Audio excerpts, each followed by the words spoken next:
Steve, how are you? Hey Mike, how you doing, man? Hi, I'm Steve Joel, and welcome to another episode in my podcast series in which we really get to know the people who've had the most influence over our hobby. It's great that you're able to make time. Thanks for doing that. I appreciate it. I feel like we should have come across each other in the past. We have many mutual acquaintances. You know, it's striking me the same way, especially when I was looking at that Facebook connection, but it's good to come into contact with each other now. This is the final episode of the first season of the podcast, and we've saved one of the most influential people in the game for last. We'll even get to ask questions about how it's going with the development of the official 40K app. Yeah. Steve, tell me about yourself and how you end up coming into contact with the podcast that you're running. Well, give me the summary of you. I'll give you the lowdown on me, and then I'll ask all the questions the other way around of you. So, by the way, if you've enjoyed this series so far, you can get every episode at 40kgamechangers.com, and follow us on Facebook for information about Season 2, which will kick off in a few weeks. Nice. Yeah, so the whole point is to really speak and get to know the backstories of people who've had a big influence on the game and the way the game is played, or the way the game is developed, or the way we paint, or the way we consume and create content. Anything connected to 40K, really. Nice. Which is where you come in. 40K Game Changers is supported by the Frontline Gaming Network. And how exciting is this? Tickets are on sale now for the Lone Star Open. The event is in July at the brand new Waters Creek Convention Centre. Tickets for the 40K champs at the Atlantic City Open sold out in just over a week. And you know what? I'd hate for you to miss out on this one. The Lone Star Open. Go to Frontline Gaming and get your tickets now. So now my turn, I get to ask you some questions, but I'm going to do a proper introduction first, if that's okay. Of course it is. My guest today was the founder and, until recently, the CEO of the Nova Open, one of the biggest gaming events in the known universe. In 2019, more than 3,000 people converged on the Hyatt Regency in Arlington, Virginia. Mike has been a member of the USA ETC team, a winner of the 2018 London GT. He's a playtester and the global events guru for Games Workshop, as well as working on the app. Let's talk to Mike Brandt. Thanks for being with us. It's good to be on the show, Steve. How are you? Yeah, I'm very well. I want to let you know, first of all, that I talked to Nick Nanavati a few weeks ago on this program, and I asked him, our mutual friend Nick, I said to him, who's the best player you've ever come up against? And he said you, which is pretty big considering the players that he's come up against. How does that feel? It's nice of him to say. I think part of it is just, Nick and I have actually played quite a few times, but all of them have been exhibition games. We've never actually come up against each other in a tournament. Right. And since my focus is on Games Workshop events now, as opposed to playing in a bunch of tournaments personally, that may never happen. But we've played a lot of one-on-ones, and it just seems to always, like a dice roll here and there, switch my way. Right. So, he's never beaten you. Is that true? It is true. Wow. But it's been close every time. Yeah, but still, it's Nick Nanavati, and he's never beaten you, so that's pretty good. We should start with your playing career. I mentioned that you were in the USA ETC team. How was that, being part of the Team America and going away to represent your nation? It was really exciting. It was interesting, too, when I first started doing events and playing in events. I actually had a mixed view of the ETC experience because there's some of the philosophies of how they run a tournament are a bit different than how I perceive the purpose of those to be. Right. But then when anyone wants to represent their country in their hobby or their sport of choice, so when they asked if I'd like to play on the team, I was humbled and floored, and I moved heaven and earth to be able to attend. And I will say the thing that stood out to me the most about it was when I think it was the Saturday night of after that Saturday's competition, where every member of all the different teams were out together in the city center of Novi Sad in Serbia, and we were it felt like 1,000 um, people with shared interests and hobbies. 1,000 people from the Warhammer community from all over the world, like all together, and there were no more than 8 from any one country, and I was very cool. It was one of the more memorable, like especially that moment of my hobby career. So it was pretty neat. It was also cool of Sean to give an old timer like me a chance to play a little bit. So it was fun. I don't feel that in New Zealand it's different, and I know that in some other countries you take whoever can afford to go. I don't think that's the American philosophy, is it? You take the best players you can find who can get there. So Sean also really wants it to be, to his credit, a reflection of the quality of the U.S. community. So good players, but also good people, good hobbyists, all that. Right, which kind of marries in with your way of thinking too. Is that fair to say? Like, it's not just about winning; it's about good people, having a good time together. Yeah, the Warhammer community has given me a lot in my life. Obviously, the Nova Open and the ability to do great things for charity were really, fundamental to my existence within the hobby. But hell, my job now is the direct result of being part of that community. And I think there's a lot of really, really good people who are really good competitors. Sean, Nick, I could name drop dozens. But I think that there's a kernel in there that it's the connection between different people. It's the passionate interest in the hobby and the people who participate in it. It's the fun and friendly but really like exciting competition. It's kind of a whole big picture.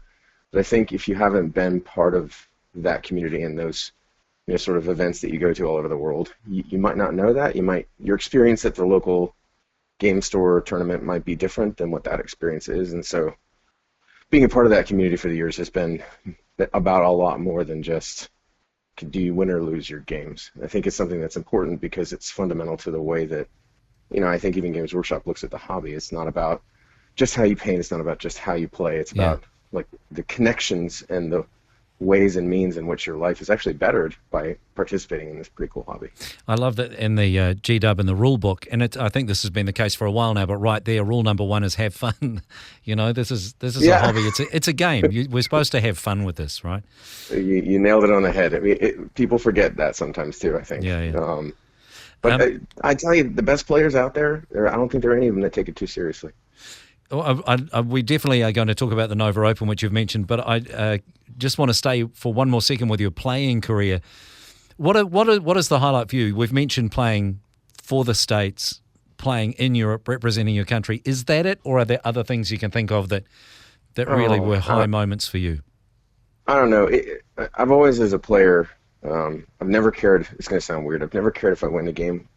I care whether or not I play like the best game I can, right? And that includes above the table and on the table. Yeah. And many, many years ago, many moons ago, in 2010 and 2011, I played in a couple of Battle for Salvation GTs, right when that long-standing event was getting started. And the first one I played, I remember I had never really played in a proper GT before. I'd run a Nova, and I played in like a 3-round big Adepticon event, but the Battle for Salvation had, knockout rounds on the second day, kind of like what you see at most of the big events like LVO and stuff today. And I felt like I played that event as a fundamentally good human being who made friends with all of my opponents, and I felt like I played really well in all of my games with a slightly different or weird list. So of all if I had to pick like a highlight, it would be that, just because like I ticked all the boxes. I had a nicely painted army. I made friends with everyone I played. I think I'm friends with every single human being I played in that tournament to this day. Wow. And I mean, it was cool to win too. So it was a good overall experience.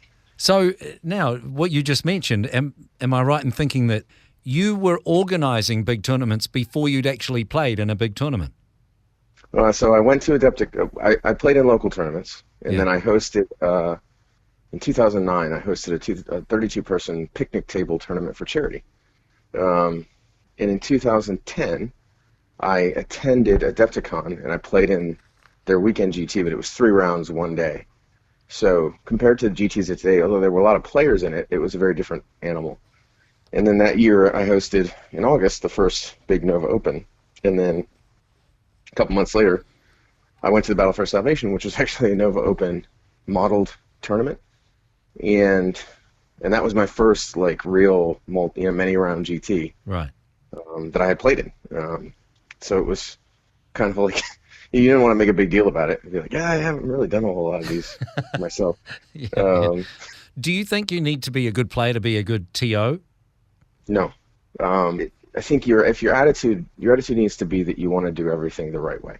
You don't want to make any mistakes, and having everything's fine, no big deal.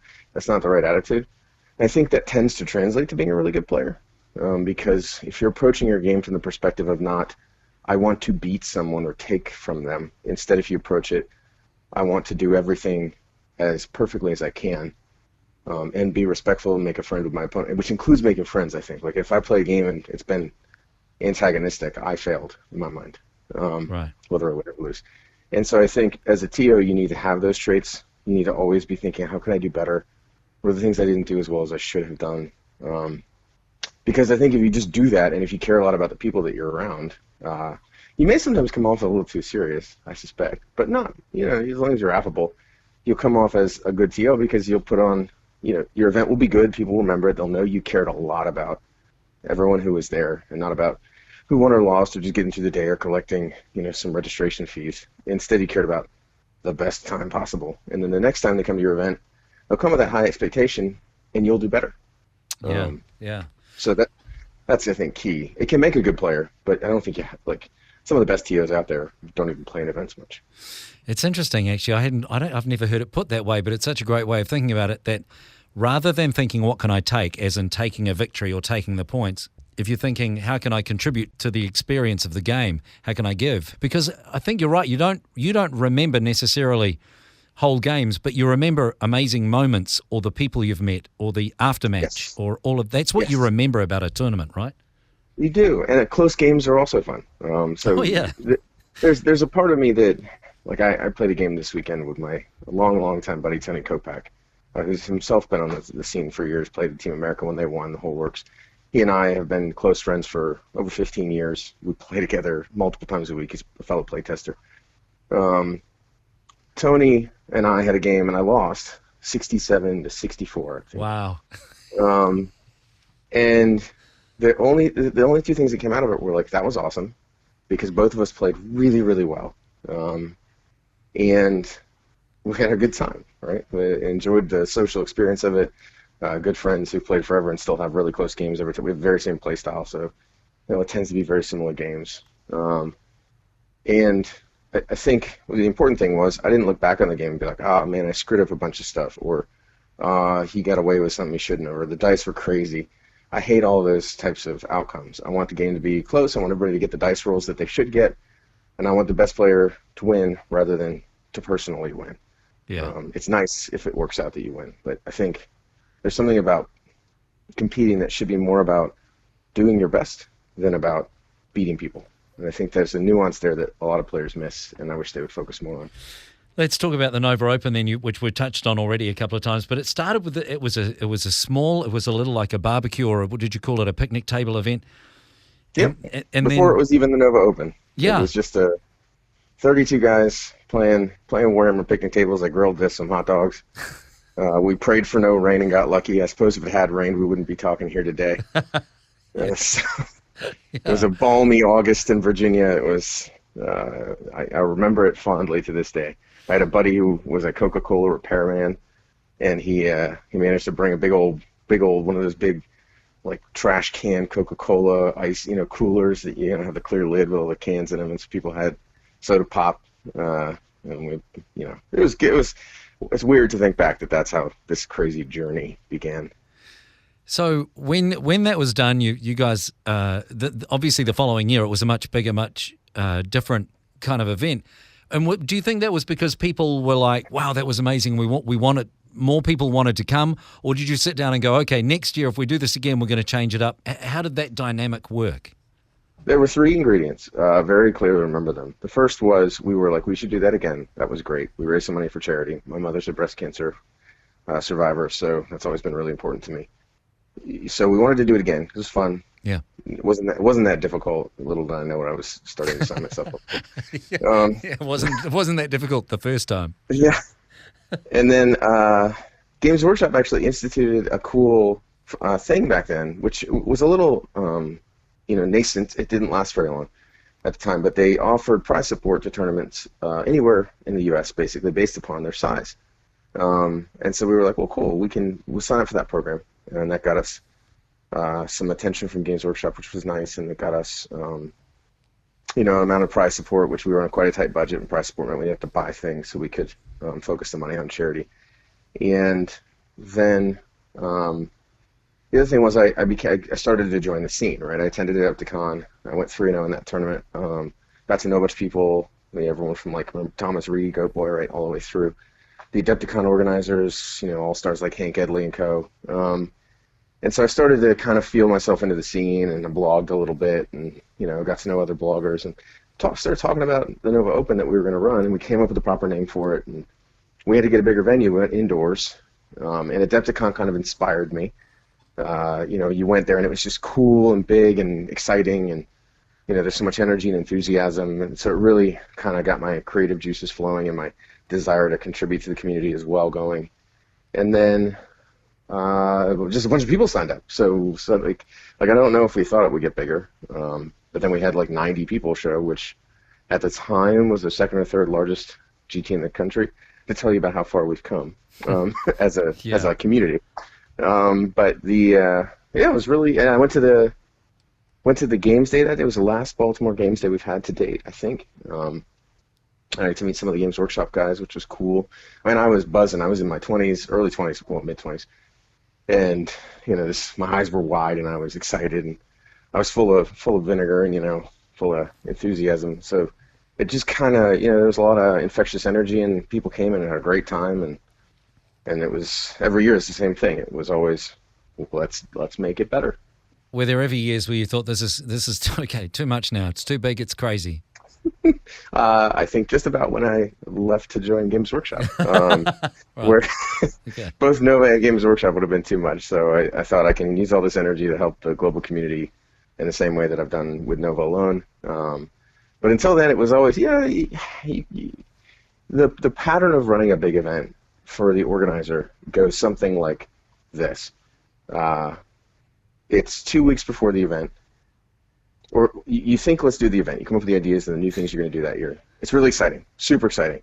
You can't wait. You open up registration, everybody signs up. This big rush at first. Then that's the big first wave of joy and energy. Then you don't quite sell out everything, so you need people to still sign up, and you start worrying, and you don't have people haven't signed up for their hotel rooms yet, and you're worrying a little more, and then. So then you got to do all the work to get everything organized and together and ordered and structured and planned, and all the details got to be figured out. And the stresses start to build between you and all the other folks because you're all volunteers. And then you get to like 2 weeks before the event, you're like, we're not ready. Oh, this is going to be, why did I choose to do this? What are we thinking? You got 4,000 people sign up eventually, in 2019, and you go, geez, should we ever do this again? And then you finish, and you're moving in the first couple of days, and you're unloading, and you're carrying stuff everywhere, and it's crazy, and there's, a million things going wrong, and everybody's exhausted because there's not even any attendees yet. And then the first attendees show up, in the case of Nova, on the Wednesday at noon, and they're lined up, and they are the most excited, happiest people you've ever met. Yeah. They've spent their whole year getting ready with energy and enthusiasm for the same thing that you spent all this work to get ready for. And they're all tired too because they spent the week beforehand painting their armies or doing whatever the thing they had to do, and all of a sudden the energy starts to shift, and then by the end of the weekend you are beyond exhausted. You never thought you could be that exhausted in your life, but you can't, all you can talk about with your fellow staff is the things you're going to do next year that you've thought about during the weekend that you can do even cooler and better and bigger. And then you spend a month getting feedback on surveys, and it's almost always super positive, and you're like, oh, this next year is going to be so good. And yeah, and it begins again. Wow. So it's a consistent pattern, and it's a really interesting. It keeps life very dynamic and very interesting. It's funny that it's such a similar, on a much smaller micro scale, my experience of actually going to an event, just because you you have these waves of like different experience on the way through the whole process. And one of them is, as you've mentioned, my very first tournament was with a buddy of mine, Aaron, and we now go to tournaments all the time and play together, practice games. But our very first tournament was together. And there was so much of all of that you were talking about, the excitement and then the concern, I'm not going to have my army ready, and then you do, and you've got to stay up all night and paint, and you're tired, and you get there and you're exhausted. Before it even begins, you're tired. Yeah. And then you get there and you see everybody else and you're like, holy crap, this is amazing. And the energy in the room lifts you.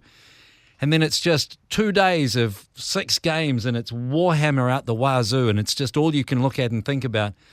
And in my case, you lose a couple, and then on the way home, what I thought would happen is on the way home from the tournament after 6 games, I'd be like, man, I never want to see Warhammer ever again. But on the way home, Aaron and I were driving back thinking, man, how can we get ready for the next one? What do we have to do to get ready for the next one? When is it? It's just, It's an amazing journey to go on. Again, I don't know how else.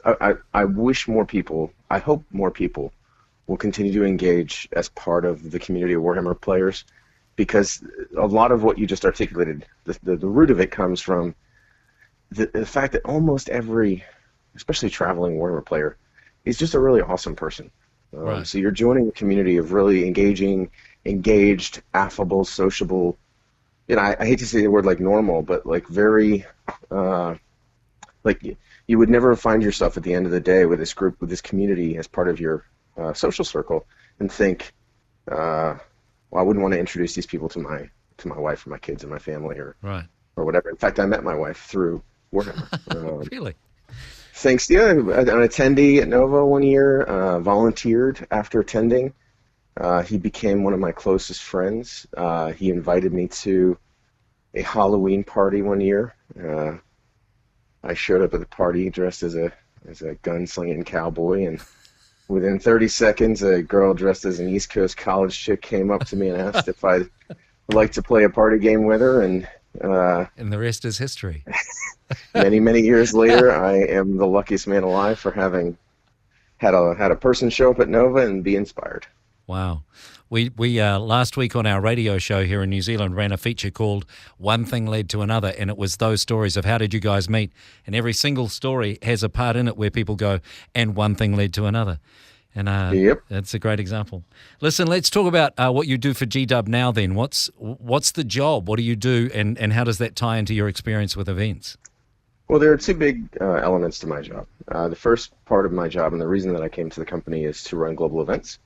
And global events is as all-encompassing as it refers to. I don't take care of anything that happens on the moon or Mars, but everything that happens on planet Earth is under my responsibility as far as the event side of Games Workshop goes. And that can be events that we put on ourselves.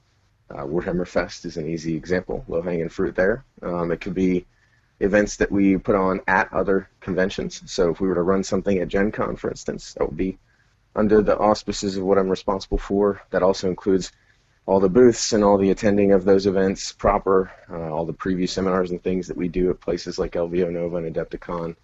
It includes Warhammer World events. So the word event is pretty all-encompassing. It also includes things like organized play and any kind of organized gaming stuff that the company may do going forward. And so that's one big part. That's the reason I really left my career to join the company. But my career for the past 15 years was in U.S. government contracting.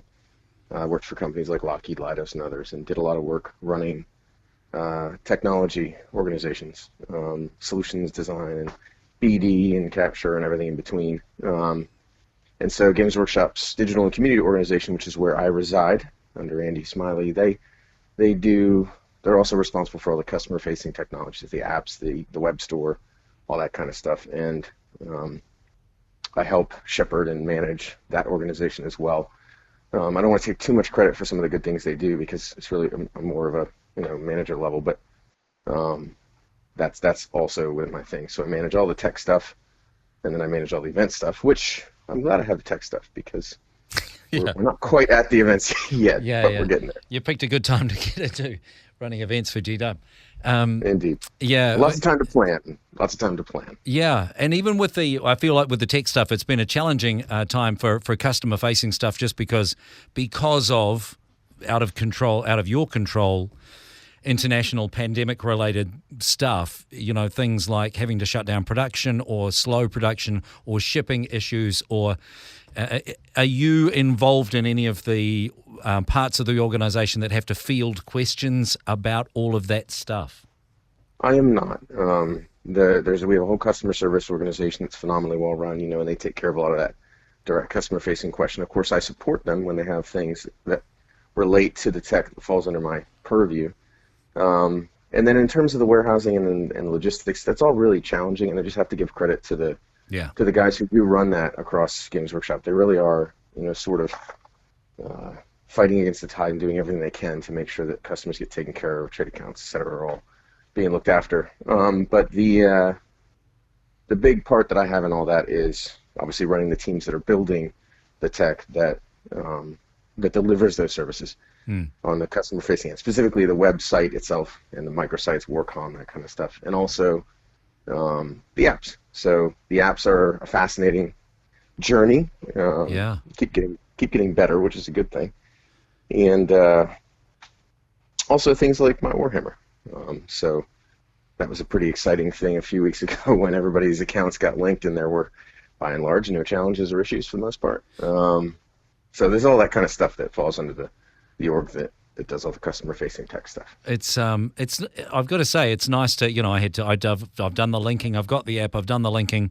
When I went into the store recently and ordered some Hive Guard, which will be delivered, you can now, when you're ordering in store, it links to your My Warhammer if you log in. So everything is kind of interconnected now. Can I ask, where is the app at time of recording, which will hopefully by the time this goes out will only be a couple of weeks. So where are we at with the app and the progress on that? Well, so the app has come a long way, right? It had an interesting launch last year. It had some highs and lows, some ups and downs. And I'm sure there's some things that we learned some great lessons on when we do new apps in the future.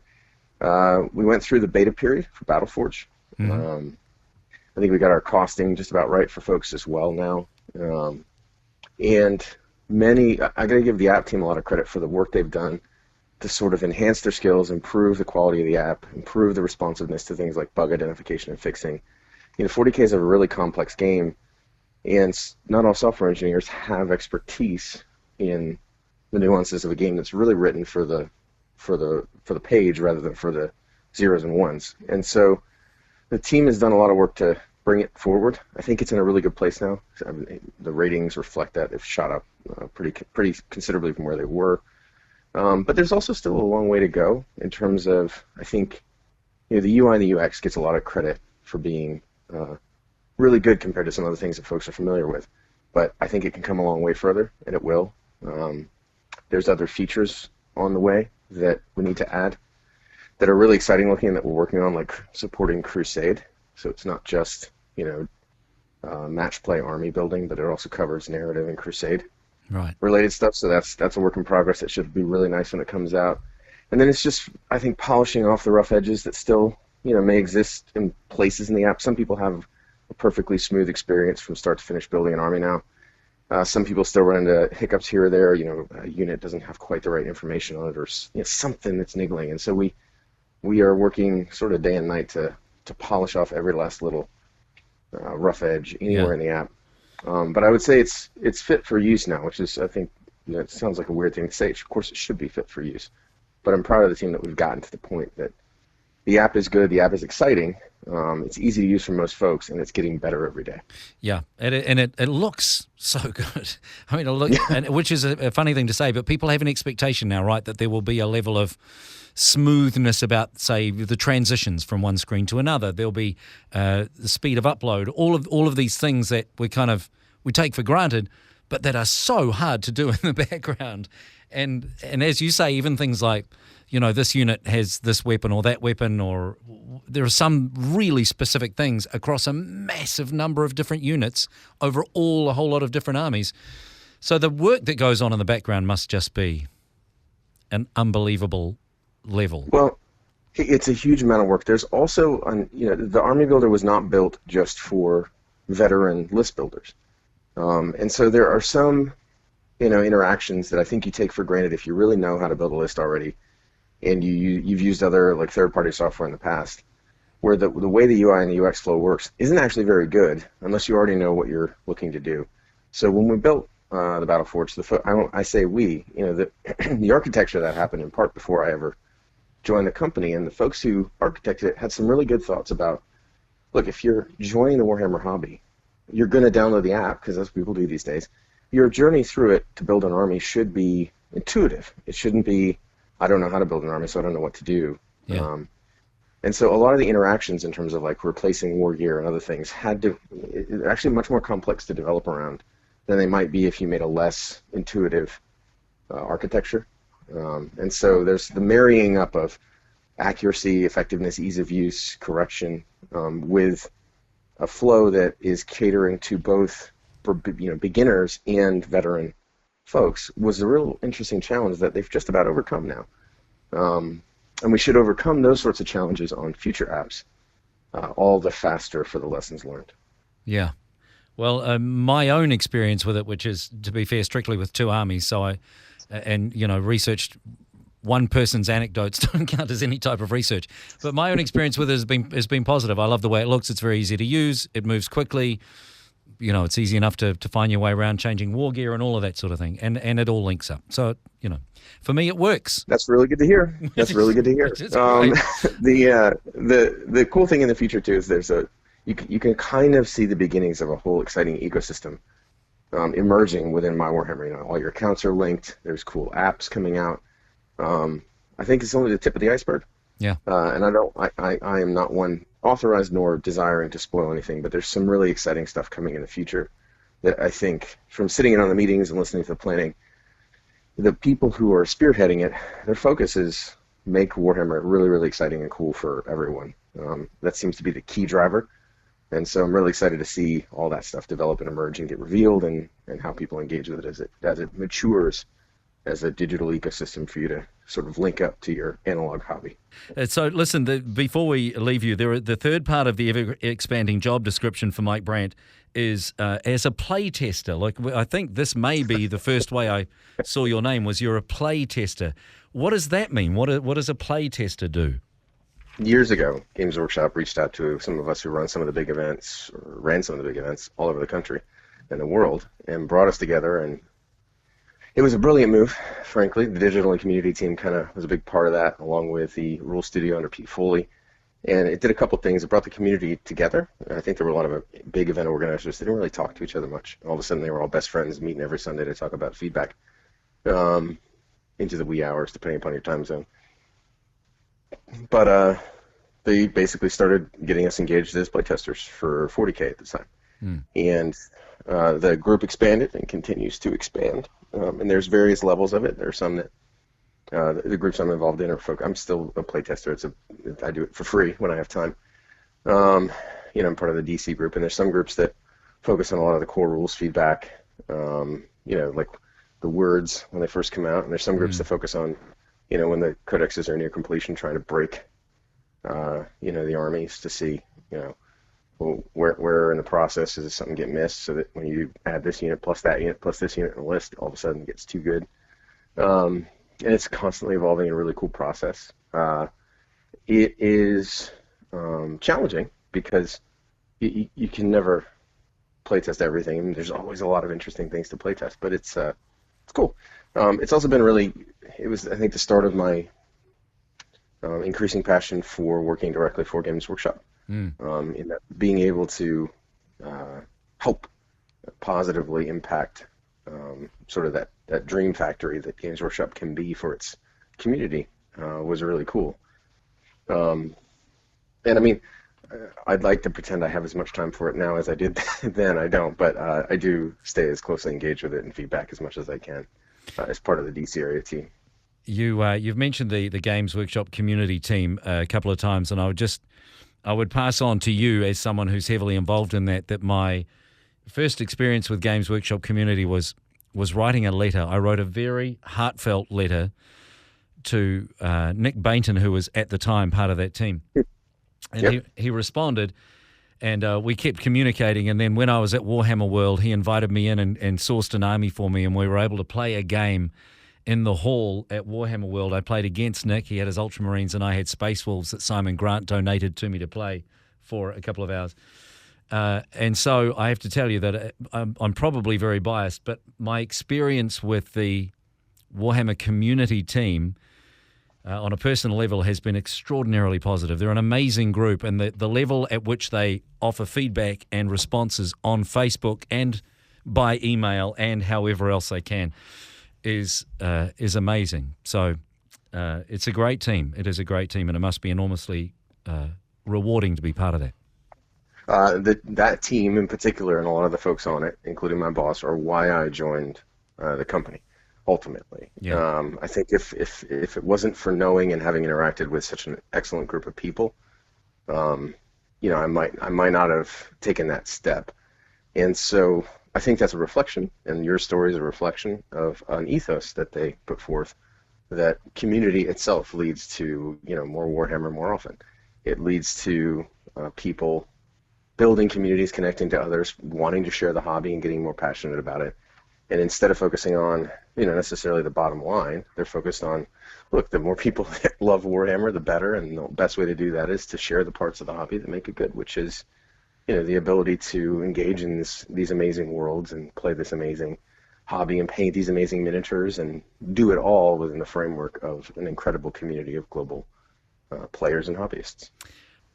Listen, it's been really nice to chat with you. I know that you have a lot of demands on your time, particularly with, I think I'm chewing up your Sunday afternoon with your family. So thanks so much for taking the time. I do appreciate it. And it's been fascinating to find out how it all began and now where you are. Is it cool that you work for GW, having been a fan of the game for so long?